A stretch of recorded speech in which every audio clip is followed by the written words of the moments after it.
بسم الله والحمد لله والصلاة والسلام على رسول الله صلى الله عليه وسلم. طبعًا سيراميكا بتكسب مودرن 2-0 وده طبيعي يا جماعة من حيث سكواد سيراميكا سكواد قوي جدًا. مودرن سبورت كابتن مجدي عبد العاطي أتمنى استمراره لنهاية الموسم، عشان إذا استمر مجدي عبد العاطي مع مودرن لنهاية الموسم ممكن يعمل مفاجأة ويبقى موجود مركز سابع، أو يبقى موجود قصدي يعني في السبعة الكبار. مجدي إذا استمر لنهاية الموسم.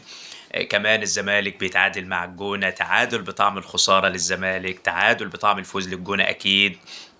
والكابتن مصطفى بيبو. اللي أنا عايز أقوله طبعًا الزمالك والمدرب اللي أنا كلمتكم عنه من أول مباراة مش إمكانيات الزمالك.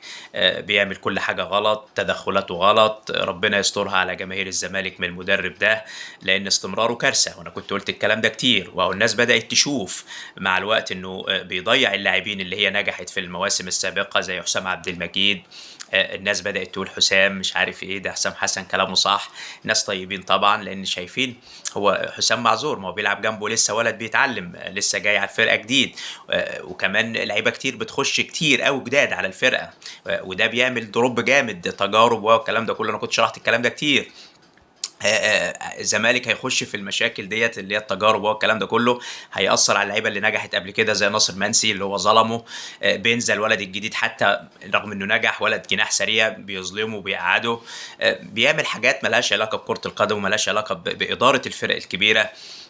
مع الوقت هتشوفوا كده زي ما أنتم شايفين دلوقتي بدأت الناس تقول حسام وِحِش، بدأت الناس تقول فلان الكلام ده كله.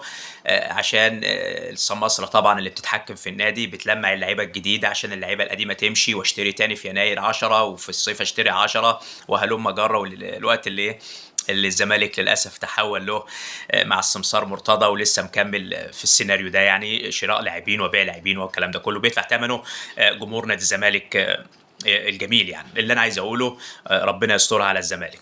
بيراميدز طبعًا بتكسب ماتش صعب جدًا مع أهلي جدة في ملعبه في السعودية بإمكانيات رهيبة وأنتم شُفتوا.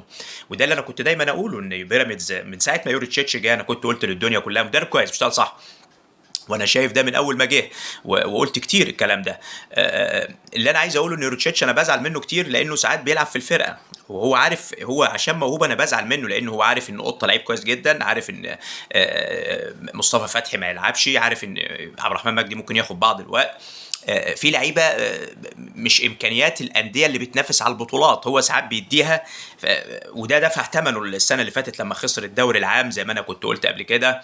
هو شايف وعارف مين الصح ومين الغلط. سعيد لعودة أسامة جلال، أتمنى محمود مرعي يلعب جنبه كتير عشان هو أفضل من أحمد سامي يعني. وشكرًا والسلام عليكم.